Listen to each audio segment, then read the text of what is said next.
I'm Sabrina, 32 years old, and 3 weeks ago, my father called me a loser in front of 50 people at his Father's Day celebration. He didn't whisper it. He didn't pull me aside. He stood at the head of a mahogany table worth more than my annual salary, raised his crystal glass of Chateau Margaux, and announced to every relative, business partner, and Forbes journalist in attendance, "I'm proud of all my children, except the failure sitting at this table." Everyone laughed. My brother applauded. My stepmother smiled like she'd been waiting 27 years for that moment. But I didn't cry. Instead, I stood up, walked to my father, and placed a white envelope on his plate. "For you, Dad. Happy Father's Day." Then I left. When he opened that envelope, his scream echoed through the entire mansion.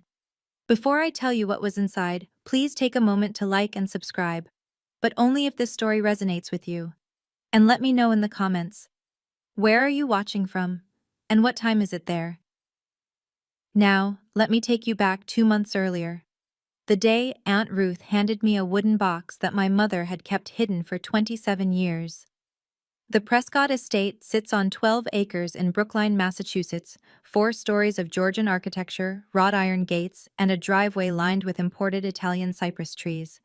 Forbes featured it twice. Architectural Digest called it understated elegance. I called it a prison with really good landscaping. My father, Victor Prescott, built his real estate empire from the ground up. Or so he tells everyone at charity galas.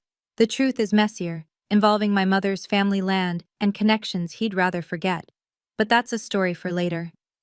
Growing up, I learned quickly where I stood in the Prescott hierarchy. At the top, Marcus, my older brother. 35, groomed since birth to inherit the throne.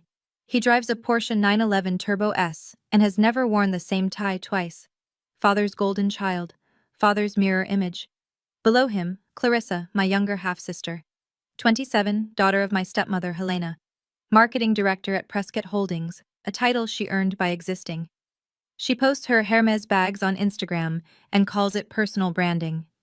And then there's me, Sabrina, the public school teacher. The one who drives a 10-year-old Honda Civic and buys her dresses at Nordstrom Rack.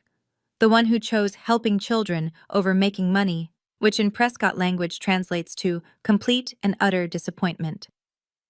Every time I visit the estate, I park my car around the corner, behind the gardener's shed. Not because anyone told me to, but because the one time I parked in the circular driveway, Marcus laughed so hard he choked on his espresso. "Did you Uber here in that thing?" he'd asked. "Or is it a rental? Please tell me it's a rental." It wasn't a rental. It was the only thing I owned outright, and I was proud of it. But in that house, pride meant nothing unless it came with a price tag. The invitation came 3 weeks before Father's Day, delivered not by mail, but by Helena herself, via video call.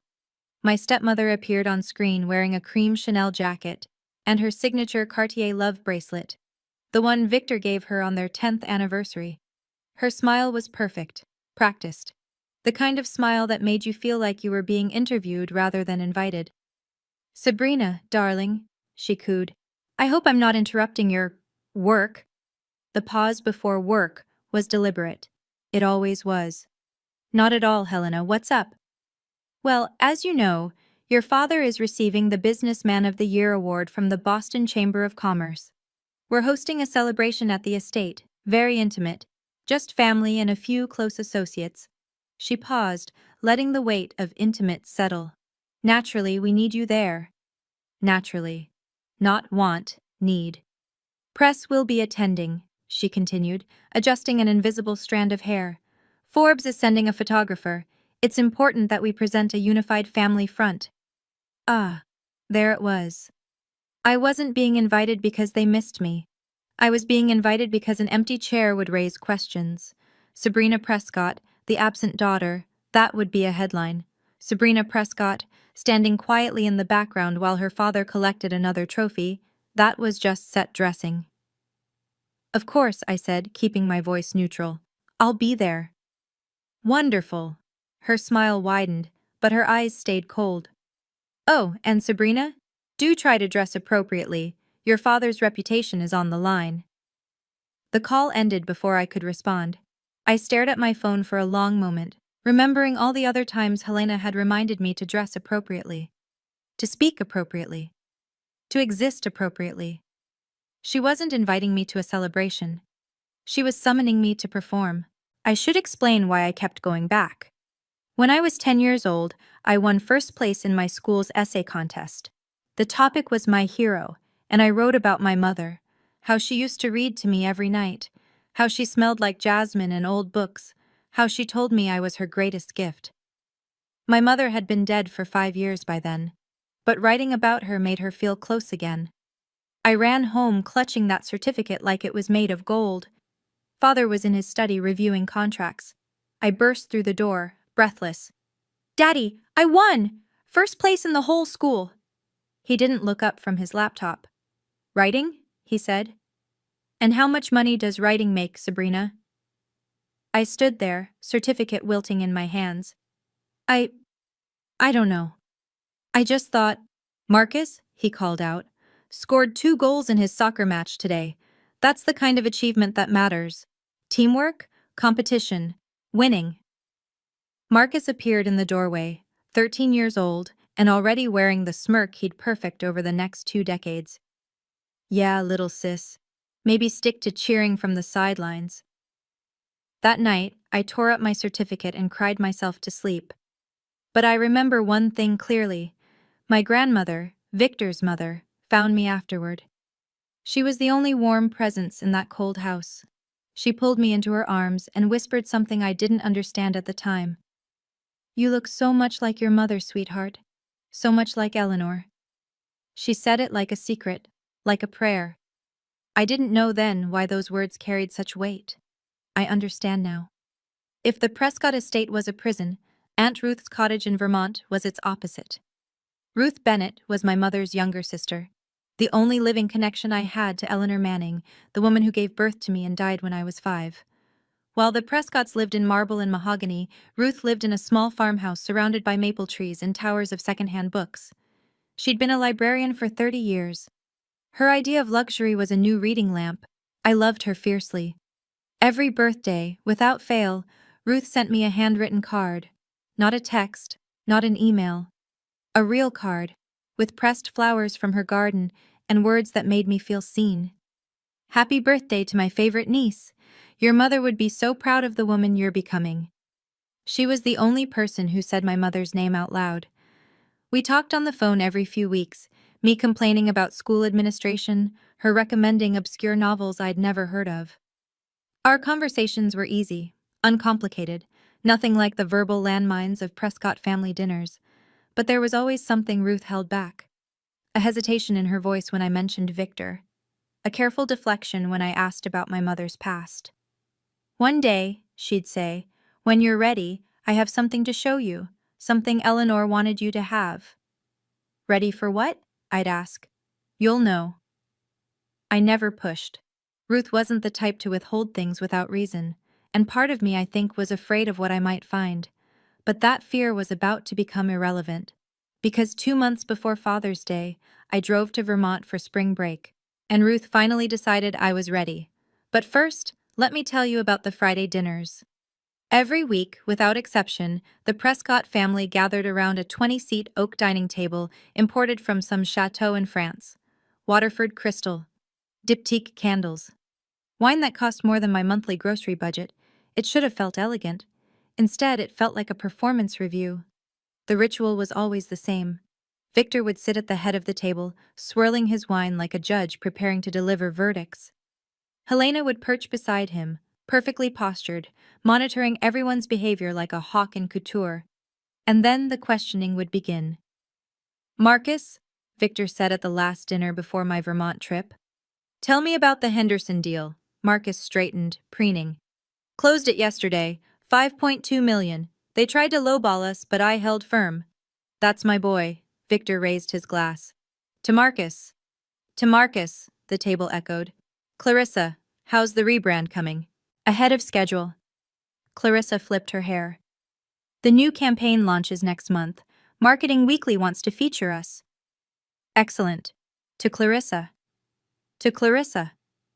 Then the table fell silent. Victor's gaze slid toward me. "Sabrina, He said my name like it was a chore. Anything to report? I set down my fork. Actually, yes. One of my students, a girl from a rough home situation, just got accepted to Boston University on a full scholarship. I've been tutoring her for 2 years. I expected something. A nod, a polite acknowledgement. Instead, Marcus snorted. And what do you get out of that? A gift card? Victor didn't even smile. So, nothing that benefits this family, as usual. Helena patted his arm. Don't be too hard on her, dear. Some people just aren't built for success. I gripped my napkin under the table and said nothing, because that's what I'd been trained to do. After dinner that night, I excused myself to use the restroom, the guest bathroom on the first floor, naturally, since Helena had made it clear years ago that family bathrooms were reserved for actual family. I was walking past the conservatory when I heard her voice. Helena was on the phone, her back to the doorway. She hadn't noticed me. Honestly, Patricia, it's exhausting, pretending to tolerate her every week. A pause, a laugh. No, she doesn't suspect anything. She's too desperate for Daddy's approval to see what's right in front of her face. I froze. The plan is simple, Helena continued. Victor's been itching to cut her off completely. He just needs a public reason, something that makes her look like the problem. Once she embarrasses herself badly enough, she'll leave on her own. No messy confrontation, no inheritance disputes, just gone. My heart pounded in my ears. The Father's Day event is perfect. All those people watching, all that pressure. If Victor pushes hard enough, she'll crack, and then we'll finally be rid of her. I pressed my back against the wall, barely breathing. Then the floorboard creaked beneath my foot.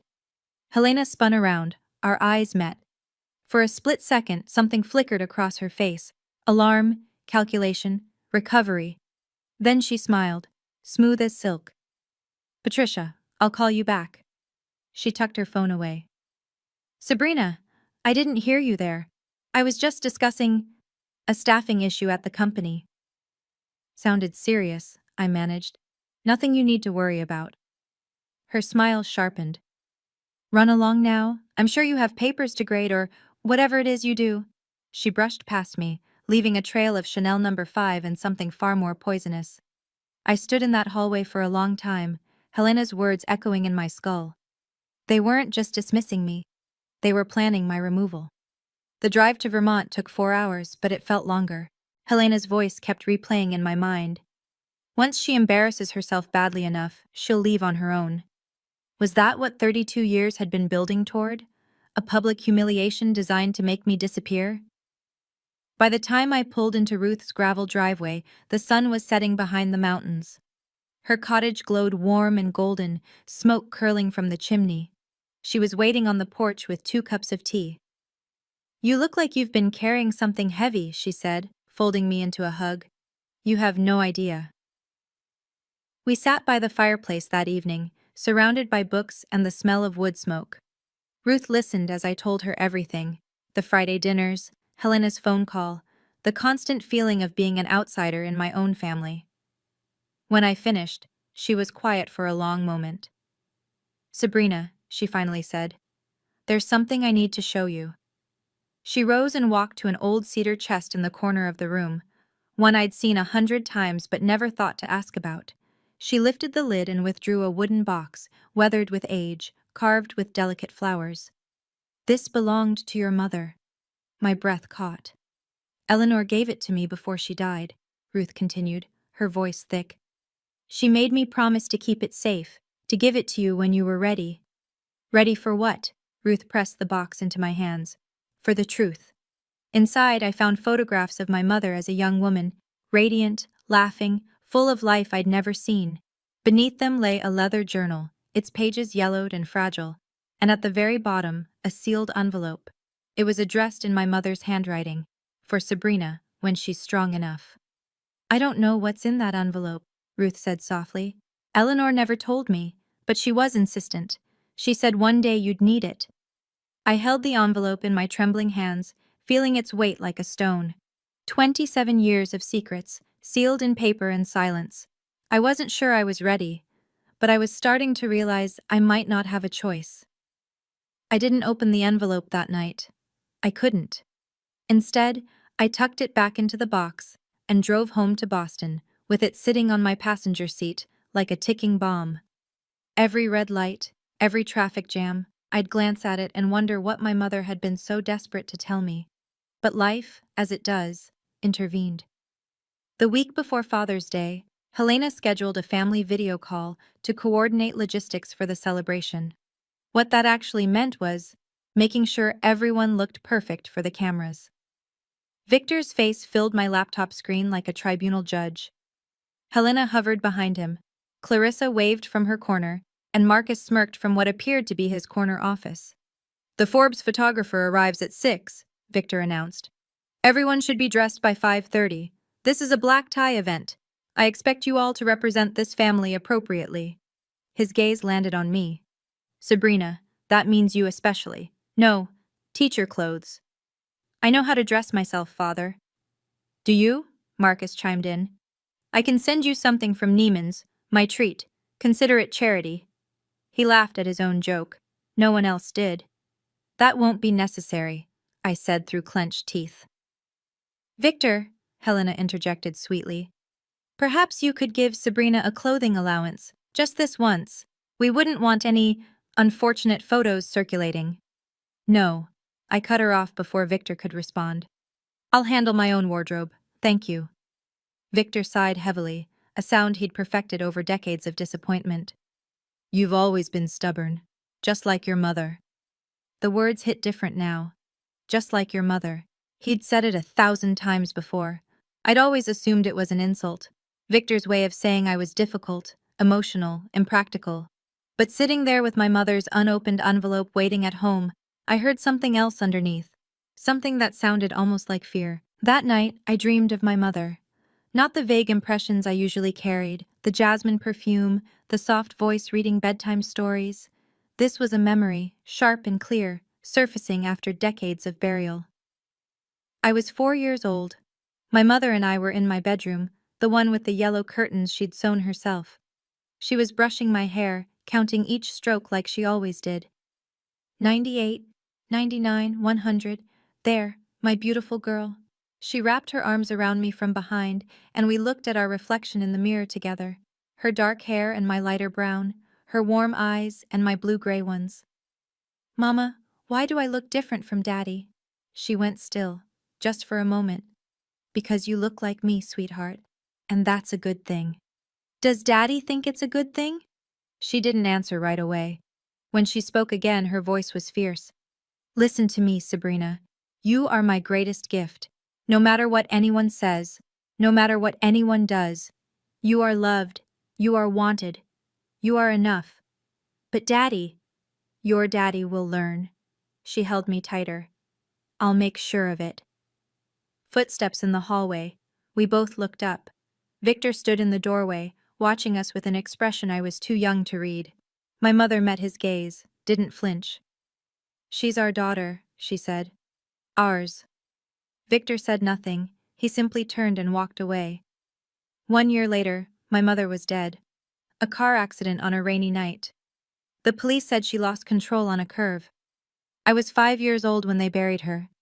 27 years later, I woke up in my Boston apartment with tears on my face and a realization settling into my bones. My mother had been protecting me from something, and whatever it was, she'd taken it to her grave, until now.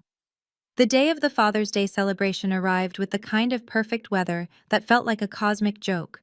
Blue skies, 72 degrees, not a cloud in sight.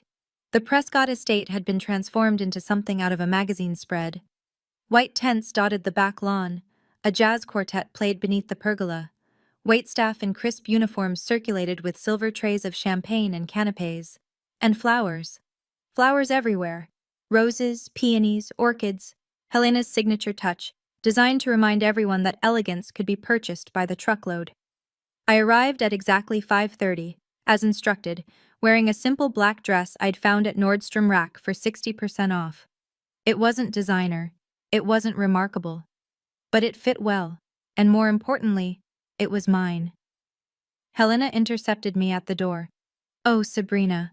Her eyes swept over me with surgical precision. You actually came. Was there doubt? One never knows with you. She adjusted my collar like I was a child. At least you made an effort. Try to stay in the background during photos, won't you? The lighting is better for certain complexions. I bit back a response and stepped inside. The grand dining room had been set for 50 guests. The mahogany table, normally oppressive, now stretched the length of the room, draped in white linen and anchored by towering floral centerpieces. Place cards in calligraphy. Waterford crystal at every setting. A Steinway grand piano in the corner, waiting for the hired performer. And at the head of the table, a throne-like chair reserved for the guest of honor. Victor Prescott, Businessman of the Year. I found my place card near the far end, between a distant cousin I barely knew and the empty chair reserved for late arrivals. As far from Victor as possible. Some things never changed. By 7 o'clock, all 50 seats were filled. I recognized most of the faces, aunts, uncles, cousins twice removed. The Prescott family tree was vast and complicated, held together less by affection than by shared interest in Victor's success. They came for the free champagne and the networking opportunities. Love was optional. Mixed among them were Victor's business associates, men in bespoke suits and women in designer gowns, all laughing a little too loudly at his jokes. And in the corner, a photographer from Forbes, documenting everything for the puff piece that would undoubtedly call Victor a visionary. The evening progressed like a carefully orchestrated performance. Appetizers, toasts, anecdotes about Victor's early struggles that conveniently omitted my mother's family money. Helena played the gracious hostess, gliding between tables with practiced ease. Marcus held court near the bar. Clarissa posed for the photographer like she was auditioning for a magazine cover, and I sat in my corner, speaking only when spoken to. Then came the main event. Victor rose from his chair, crystal glass in hand, and the room fell silent. He was wearing a charcoal Brioni suit, a Patek Philippe gleaming on his wrist. His silver hair was immaculate. His smile was camera-ready. "Thank you all for being here," he began, his voice carrying the confidence of a man who'd never been told no. "This award means a great deal to me, not because of what it represents professionally, but because of the people who made it possible." He gestured to Helena. "My beautiful wife, who stands by me through everything." Applause. "My son Marcus, who will carry on the Prescott legacy." More applause. Marcus raised his glass. "My daughter Clarissa, who brings grace and ambition to everything she does." Clarissa beamed. Helena dabbed at fake tears. "And of course—" Victor paused, his gaze sweeping the room until it landed on me. "I am proud of all my children." Another pause, longer this time. "Except the loser sitting at this table." The words dropped like a bomb. For one heartbeat, the room was frozen. Then someone laughed. Then another. Then Marcus was applauding, slow and deliberate. "About time you said it, Dad." Helena pressed her lips together, suppressing a smile. 50 pairs of eyes turned to me, and I felt something inside me go very, very quiet. I didn't cry. I know that's what they expected, what they wanted. Sabrina, the sensitive one. Sabrina, the emotional one. Sabrina, who would flee in tears and prove once and for all that she didn't belong. But something had shifted in me. Maybe it was my mother's letter, still unopened in my purse. Maybe it was Helena's words from weeks ago, echoing in my skull. She'll leave on her own. Maybe it was 32 years of swallowing insults finally reaching critical mass. Whatever it was, I didn't cry. Instead, I stood up. The laughter died. The room went silent again, this time with confusion. I wasn't following the script. Slowly, deliberately, I walked toward the head of the table. My heels clicked against the marble floor. The Forbes photographer raised his camera, sensing something newsworthy. Victor watched me approach, his smirk faltering slightly. "What are you doing?" I didn't answer. I reached into my purse and withdrew a white envelope. Plain, unremarkable, but heavy with everything I'd discovered in the past 2 months. I placed it gently on his plate, beside his untouched dessert. "For you, Dad." My voice was steady, clear. "Happy Father's Day." Victor stared at the envelope like it might bite him. "What is this? One of your sentimental cards?" Open it and see. Helena leaned forward. Victor, don't engage with her theatrics. Open it. Our eyes met. For the first time in my life, I didn't look away first. Something flickered across his face. Uncertainty, maybe even fear. But I didn't stay to watch. I turned and walked toward the door. 50 guests parted to let me through, too stunned to speak. Sabrina! Victor's voice cracked. Get back here! You don't walk away from me! I paused at the threshold, didn't turn around. I just did. And then I was gone. Let me take you back 3 weeks. After that video call, the one where Victor told me not to dress like a teacher, I finally found the courage to open my mother's envelope. I sat on my apartment floor with the wooden box beside me, Ruth's words echoing, "For the truth." My hands trembled as I broke the seal. Inside were 2 documents and a letter written in my mother's handwriting. I read the letter first. My dearest Sabrina, if you're reading this, I'm no longer there to protect you, and I'm so sorry. There's something I should have told you while I was alive, but I was too afraid. Afraid of losing you, afraid of what Victor would do. The truth is, Victor is not your biological father. Before I met him, I was in love with someone else, a man named James Whitfield. He was kind and gentle, and he loved me completely. We were going to be married. But James died in an accident 2 months before our wedding, and I discovered I was pregnant with you shortly after. My family was devastated. A child out of wedlock would have ruined our reputation. So when Victor proposed, he needed our family's land for his developments. My parents saw a solution. Victor agreed to marry me and adopt you legally in exchange for the property rights. It was a business transaction. He promised he would treat you as his own. He lied. I spent every day of our marriage watching him resent you for existing, and I couldn't stop it. I tried, Sabrina.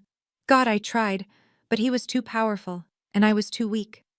I'm enclosing your adoption certificate, proof that you are not Victor's biological daughter. Keep it safe. One day, you may need it. Know this, you were created from love, real love. James would have adored you, and I love you more than my own life. You are not a mistake. You are my miracle. Forever yours, Mama. I sat there for an hour, letter clutched to my chest, tears streaming down my face. Not tears of sadness, tears of release. For 32 years, I'd tried to earn the love of a man who had never intended to give it, and now I understood why. The letter was one thing, legal proof was another.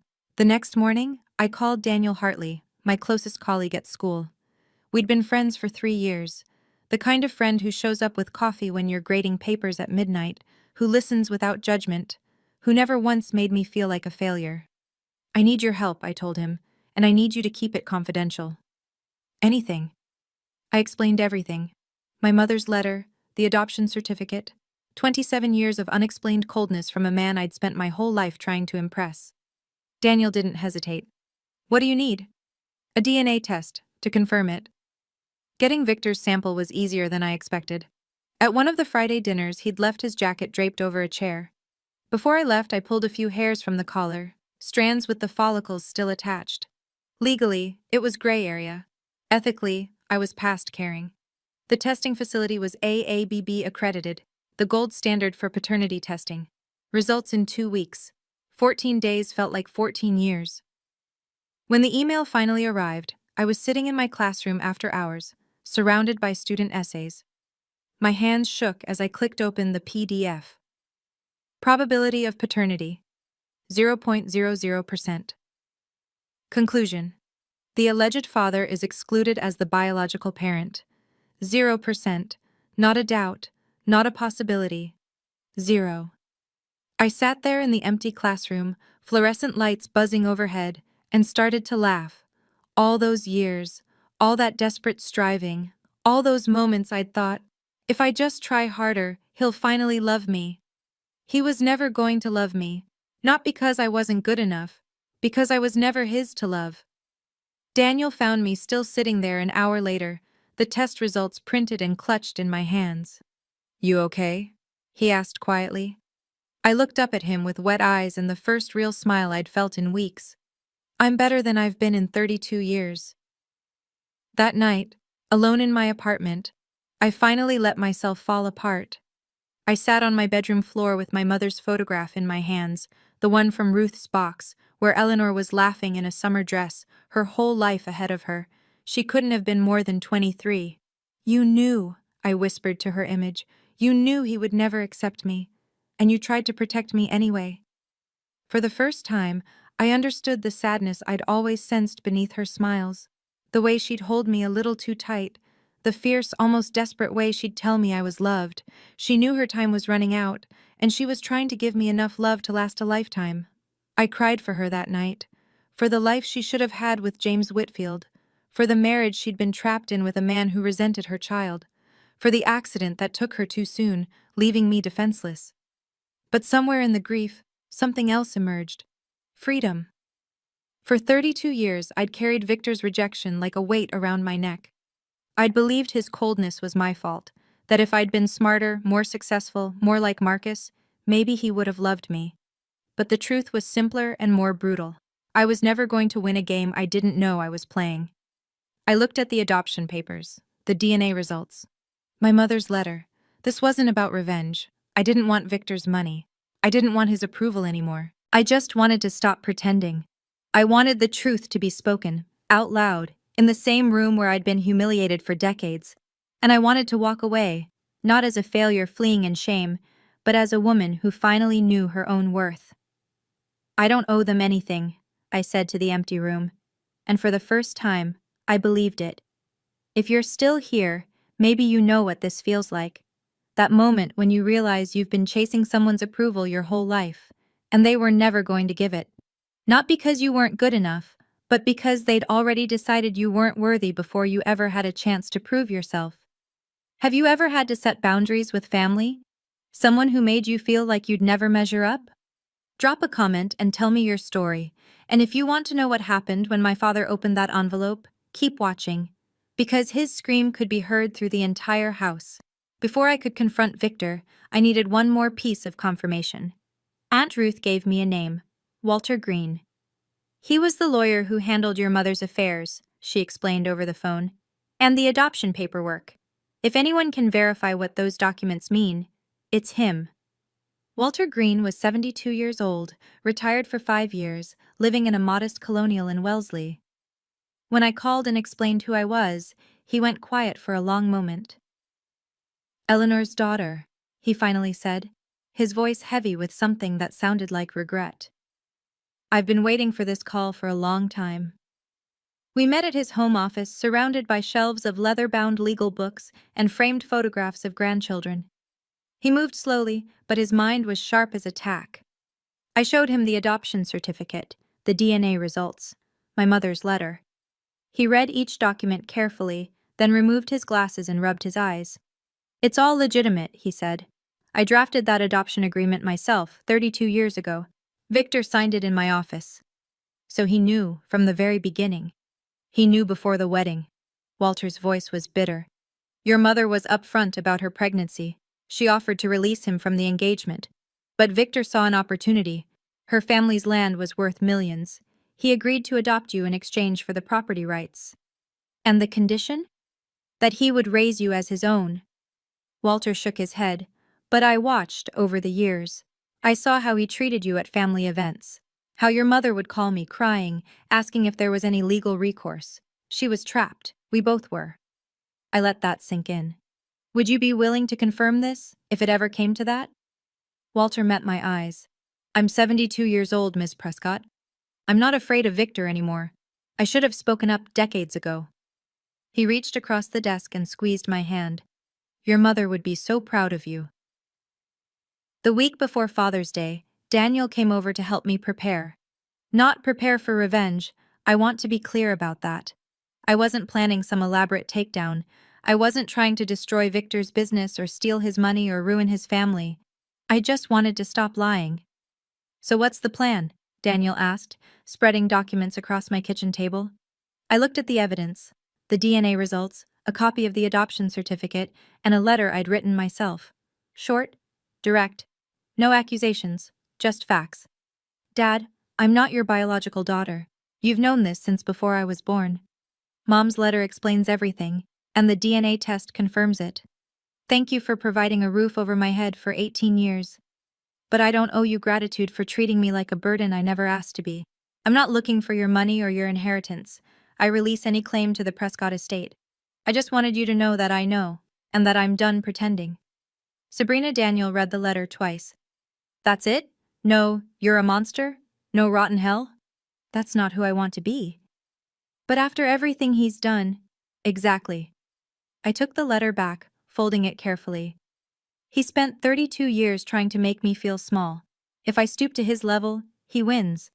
But if I walk away with my dignity intact, knowing the truth, that's something he can never take from me. Daniel was quiet for a moment. Then he smiled, soft and sad. You know they'll never forgive you for this. They never forgave me for being born. I slid the documents into a white envelope. At least now they'll have an actual reason. I sealed the envelope and wrote on the front, for Dad. No return address, no room for reconciliation. Just the truth, finally spoken. The night before the party, I couldn't sleep. I lay in bed, staring at the ceiling, running through every possible scenario. Victor opening the envelope in private, Victor opening it publicly, Victor throwing it away unread. But I kept coming back to the same conclusion. It didn't matter what he did. My peace wasn't dependent on his reaction anymore. I got up and walked to my dresser where my mother's photograph sat beside a small vase of jasmine, her favorite flower. I'd started buying it weekly, a ritual that made me feel close to her. Hey, Mama, I whispered to the photo. Tomorrow's the day. Silence, obviously. But I could almost hear her voice, the way she used to speak to me before bed. You are enough, sweetheart. Exactly as you are. I thought about what she'd sacrificed, marrying a man she didn't love to protect her child, spending years in a cold marriage, watching helplessly as Victor directed his resentment at an innocent girl, dying before she could see her daughter grow up. She deserved better than Victor Prescott, and so did I. I picked up the envelope from my nightstand, felt its weight in my hands. If he's cruel tomorrow, and he probably will be, it won't hurt me anymore, I said out loud. Because I know the truth now. I know who I am, and it has nothing to do with him. The jasmine swayed gently in the breeze from my open window. I tucked the envelope into my purse, climbed back into bed, and for the first time in weeks, slept deeply and dreamlessly. When I woke the next morning, I felt something I hadn't felt in years. Ready. Not for battle, not for revenge, just ready to finally be free. Now let me take you back to the dining room, to the moment after I walked out. Victor sat frozen at the head of the table, the white envelope lying on his plate like a dare. What the hell was that about? Marcus laughed nervously, trying to break the tension. Classic Sabrina, always so dramatic. But Victor wasn't laughing. His hand reached for the envelope slowly, almost reluctantly. Helena leaned over his shoulder, curiosity overriding her usual composure. It's probably nothing, she said. Some passive-aggressive thank you note. Victor tore the envelope open. The first page slid out. The DNA test results. His eyes scanned the document, and I'm told, by a cousin who was sitting nearby, that all the color drained from his face in about 3 seconds. Victor? Helena's voice sharpened. What is it?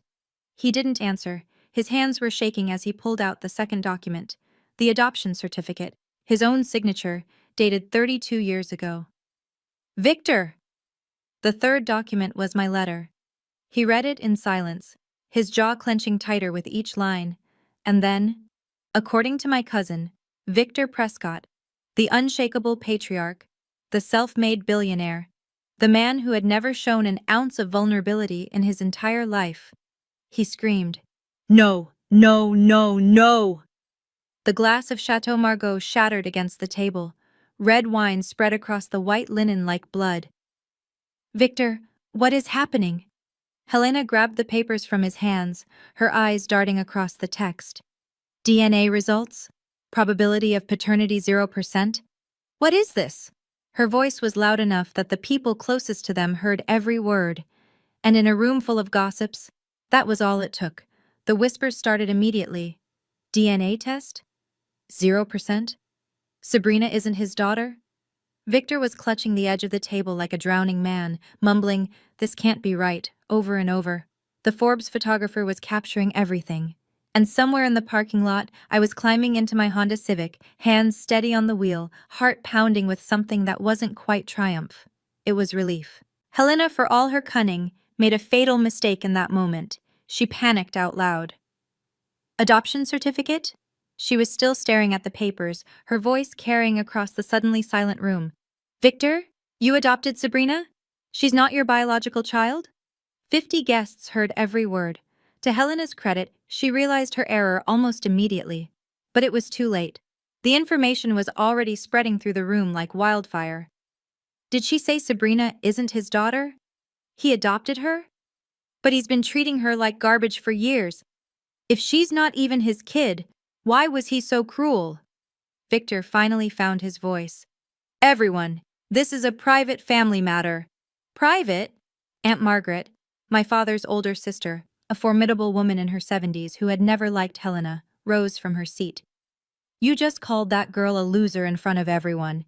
Now we find out she's not even your daughter, and this is private? Margaret, sit down. I will not sit down. Margaret's voice could have cut glass. Eleanor was like a daughter to me. I watched how you treated her child after she died. We all did. We just didn't have proof that it was deliberate. The room erupted. Cousins whispered furiously. Business associates exchanged uncomfortable glances. The photographer from Forbes, I later learned, was furiously texting his editor. Victor, one of his business partners, a man named Howard Chen, stood up with visible discomfort. I think perhaps I should be going. Howard, don't be ridiculous. I came here to celebrate your award, not to witness. He gestured vaguely at the chaos. Whatever this is, I'll call you next week. He left. 2 other associates followed. Marcus was on his feet trying to control the damage. Everyone, please. My father is clearly upset. Let's just take a breath. Marcus, Helena's voice was icy. Not now. But Marcus kept talking, and Helena kept snapping, and Victor kept clutching the adoption papers like they might burst into flames if he held them tightly enough. Meanwhile, the truth kept spreading, and there was nothing any of them could do to stop it. What happened next, I pieced together later from Aunt Margaret's account. The room had descended into chaos, controlled chaos, the kind that happens at wealthy gatherings where no one raises their voice, but everyone is absolutely furious. Margaret stood at the center of it, commanding attention the way only a 73-year-old Prescott matriarch could. Let me make sure I understand this correctly, her voice cut through the murmurs. Victor, you married Eleanor knowing she was pregnant with another man's child. You legally adopted Sabrina, and then you spent 30 years punishing that little girl for circumstances beyond her control? Margaret, you don't know what you're talking about. I know exactly what I'm talking about. She took a step closer to him. I was at your wedding.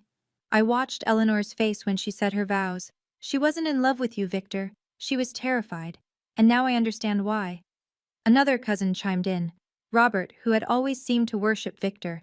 Is this true? You knew from the beginning? This is none of your business. It became our business when you made your announcement.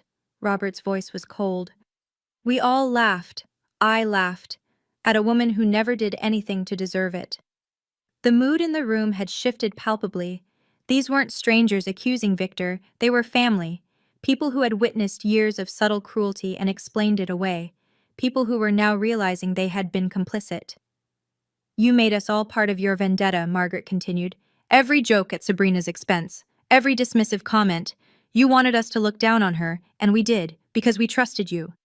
Victor's face had gone from pale to mottled red. I gave that girl everything. Everything except basic human decency. The silence that followed was deafening, and somewhere across town, I was pulling into my apartment parking lot, finally able to breathe. According to Margaret, the most devastating moments came from Victor's own children. Marcus was the first to crack. He'd been pacing behind his father trying to manage the situation when the full weight of the revelation finally hit him. He stopped mid-stride, staring at the adoption papers still clutched in Victor's hand. Wait. His voice was strange, hollow. Wait, wait, wait. Marcus? Victor reached for him. You knew. Marcus stepped back. My whole life, you told me Sabrina was a disappointment, that she wasn't living up to the Prescott name. That I had to work harder because she was dragging us down.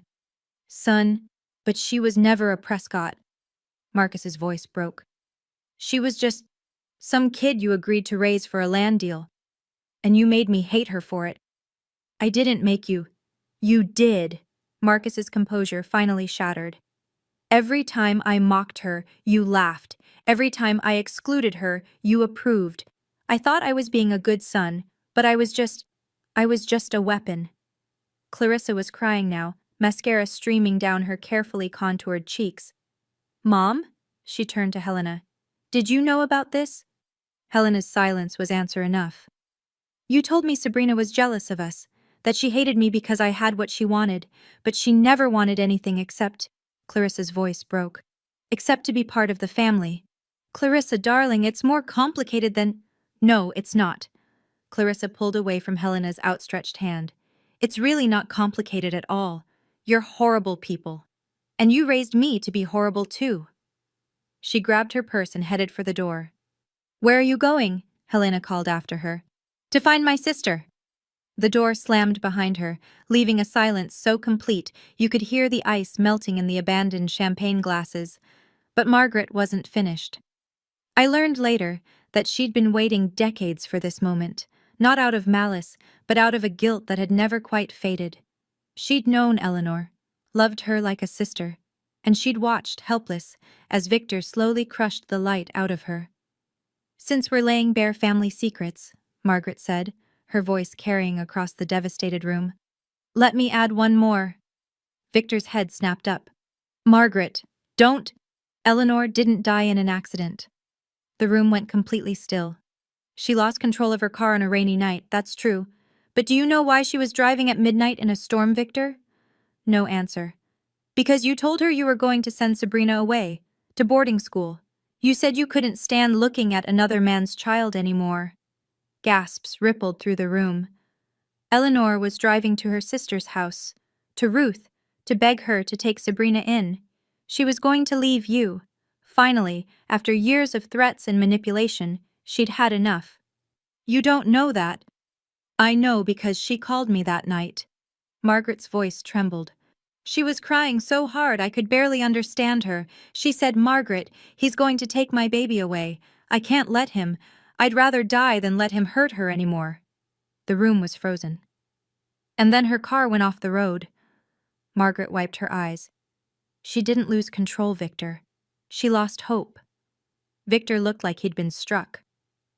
Eleanor spent 8 years in a loveless marriage, protecting a daughter you never wanted. She was 29 years old when she died, and the last words she ever said to anyone were about keeping Sabrina safe. That's not fair. Fair? Margaret's voice rose for the first time. You want to talk about fair? That little girl grew up motherless in a house full of people who resented her existence. You don't get to talk about fair. Victor opened his mouth, but no sound came out. For the first time in his life, Victor Prescott had nothing to say. The aftermath of Margaret's revelation was unlike anything the Prescott family had ever witnessed. Marcus, who had spent his entire life modeling himself after Victor, looked like a man watching his identity crumble. He sank into a chair, head in his hands. I called her a charity case. The words came out broken, barely audible. At Thanksgiving, 3 years ago, in front of everyone, I said, at least we know one person at this table didn't earn their place here.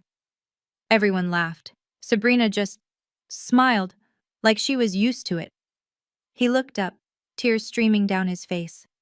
She was used to it, because I did it all the time, because you made me think it was okay. Victor said nothing. I'm 35 years old. Marcus's voice cracked. And I've been a bully my entire adult life.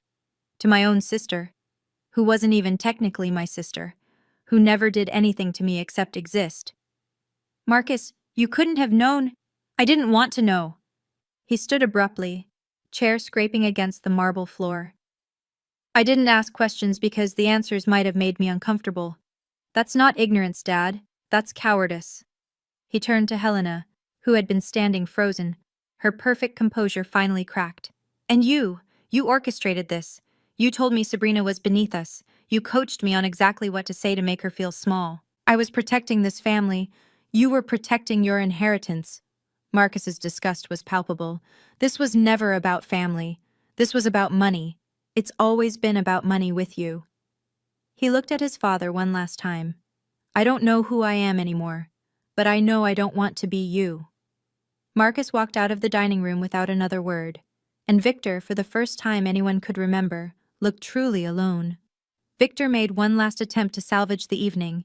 He straightened his Brioni jacket, smoothed his silver hair, summoned the commanding presence that had built a real estate empire and intimidated boardrooms for 40 years.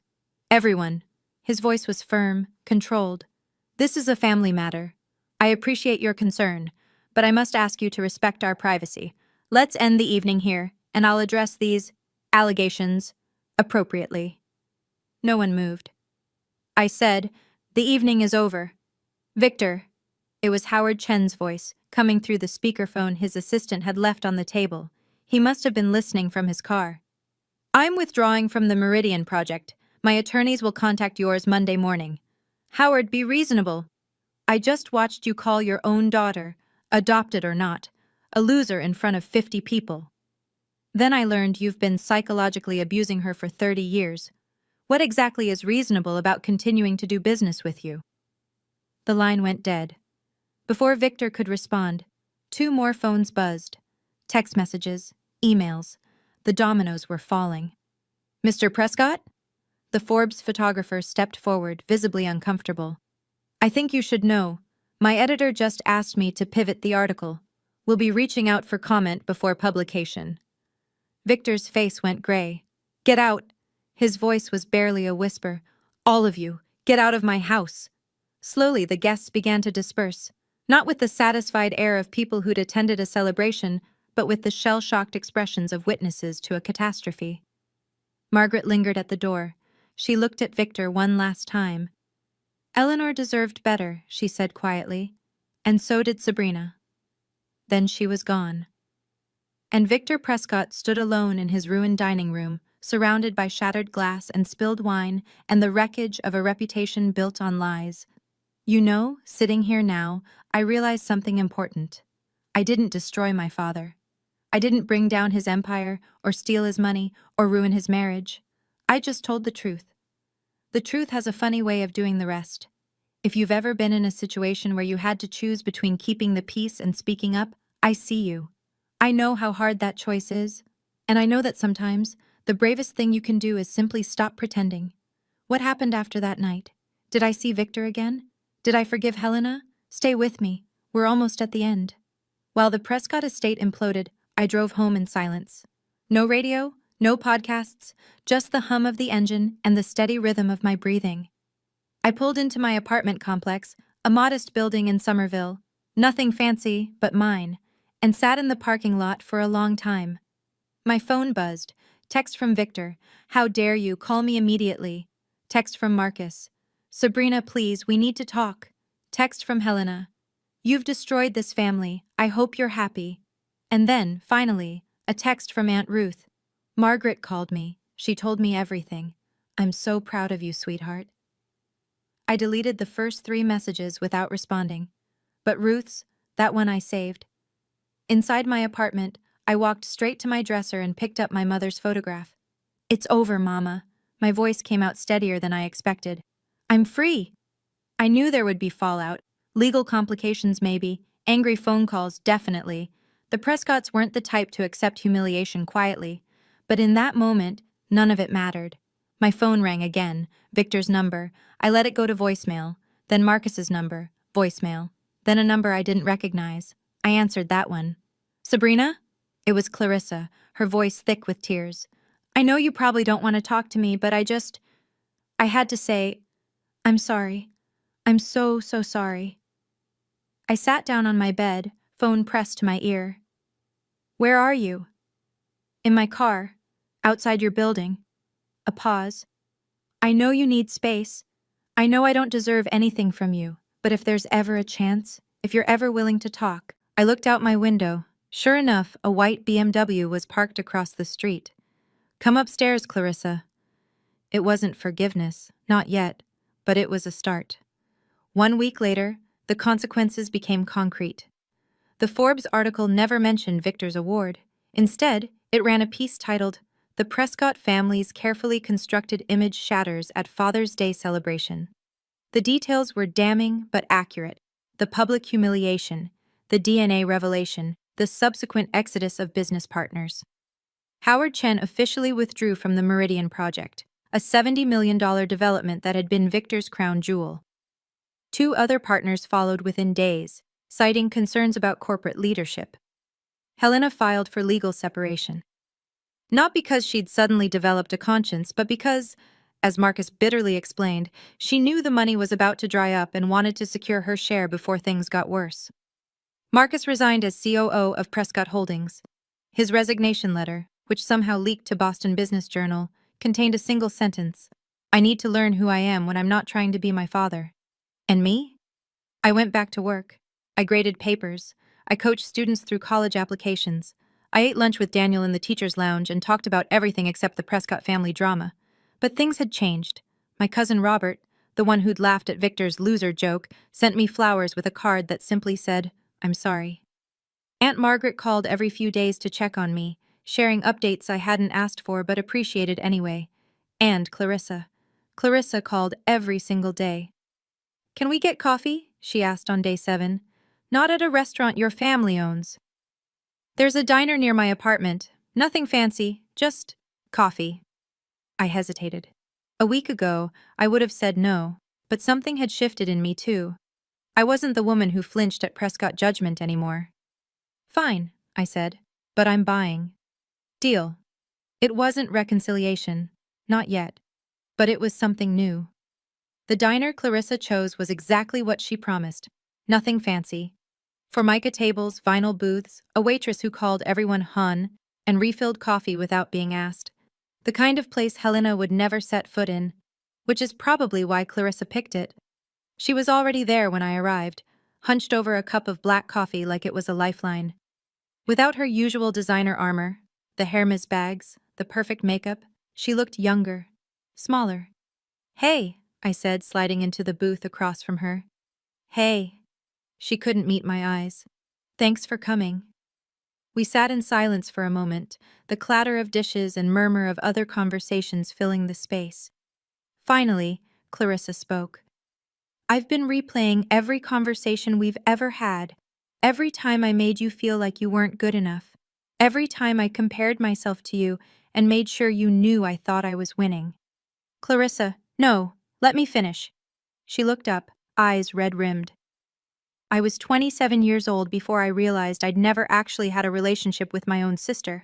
I just had a competition, and I didn't even know what I was competing for." "Neither did I admitted. "I thought if I tried hard enough, eventually I'd be part of the family." "You were always part of the family. We just—" She swallowed hard. "We were too busy performing to notice." I stirred my coffee, processing. "Can we start over?" Clarissa asked, her voice small. "I know I don't deserve it. I know you might never trust me, but can we try?" I thought about my mother, about chosen family, about the difference between blood and belonging. "We can't erase 27 years of damage with one coffee," I said finally. "But we can start somewhere." Clarissa nodded, tears spilling down her cheeks.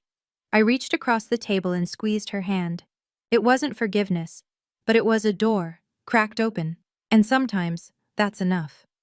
1 month after the Father's Day disaster, I drove to a cemetery in Vermont. Aunt Ruth came with me. We walked together through rows of granite headstones until we reached a modest marker beneath an old oak tree. The stone read, "Eleanor Grace Manning, beloved mother and sister, 1969 to 2002. You are enough, exactly as you are." I'd chosen that inscription myself, when I was old enough to have an opinion.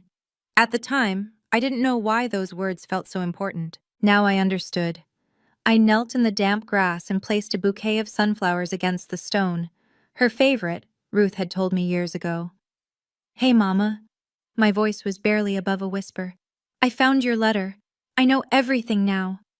The autumn wind rustled through the oak leaves above us.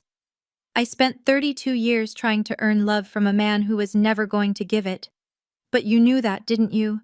You tried to protect me, and you're still protecting me, even now. Ruth placed a hand on my shoulder, steady and warm. I'm not a Prescott, I continued. I never was. But I'm your daughter, Eleanor Manning's daughter, and that's more than enough. I stood, brushing grass from my knees. I'm going to be okay, Mama. For the first time in my life, I really believe that. We stayed for a while longer, Ruth sharing stories about Eleanor as a young woman, her laughter, her stubbornness, her fierce love for books and flowers, and the daughter she'd barely gotten to raise. When we finally walked back to the car, I felt something I hadn't felt in decades. Peace. Not the absence of pain. The pain was still there, and might always be, but beneath it now a solid foundation of truth. I knew who I was, I knew where I came from, and I knew, finally, completely, that my worth had never depended on Victor Prescott's approval. You okay? Ruth asked as we pulled out of the cemetery. I smiled at her, the first real smile in a long time. Yeah, I said. I think I finally am. Thank you for staying with me through this story. If you've ever felt invisible in your own family, if you've ever worked yourself to exhaustion trying to earn love that was never on the table, I want you to know something. Your worth is not determined by people who refuse to see it. Sometimes the bravest thing you can do is walk away, and sometimes walking away is just the first step toward walking toward yourself. If this story touched you, please hit like and subscribe, and check the description below for more stories like this one, stories of people who found their voice when they thought they'd lost it forever. Until next time, take care of yourselves, and remember, you are enough, exactly as you are.